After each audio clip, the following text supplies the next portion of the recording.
Hello, welcome to the special Friday edition of News Short where we bring you the week's biggest stories. My name is Davis Ayega. You can go to hell. Well, those were the words of Tourism Cabinet Secretary Najib Balala this week when he told off his critics who were calling for his resignations over his involvement in the botched translocation of the dead rhinos. Words indeed that sparked uproar, forcing the CES to apologize. Call that the power of an apology. It's exactly that what saved Balala from the wrath of members of parliament who were hell-bent towards initiating an impeachment motion to have him axed from the cabinet. In his defense, Balala told the National Assembly's Environment Committee that his outburst was directed at a section of social media users who have launched a character assassination plot against him over the death of the rhinos which had been translocated to Tsavo East National Park.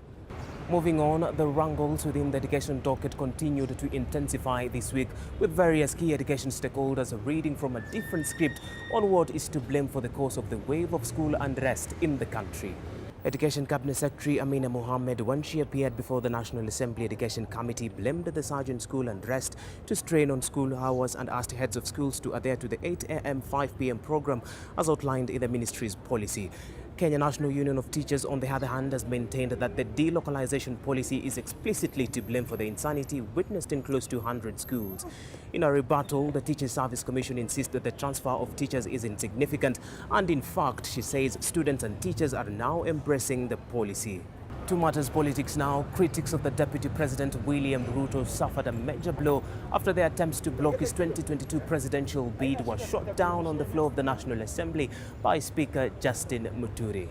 Kisumu Central Member of Parliament Fred Auda, author of the petition, wanted DP Ruto blocked from vying for presidency in 2022, arguing that he has served his 2 terms alongside President Uhuru Kenyatta. Minority Leader John Mbadi distanced ODM from the petition as members of Parliament Ologo Aluoch and Otiende Amolo urged Auda to move to High Court to seek an interpretation.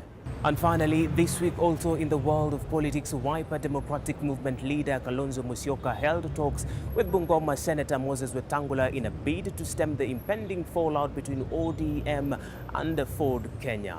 Kalonzo hosted Wetangula at new Wiper headquarters where the two held lengthy indoor discussions.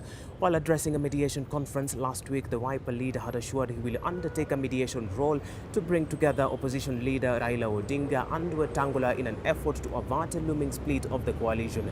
The Wiper boss succeeded to talk to the two leaders and asked for a truce and restraint from their lieutenants for the good of the coalition.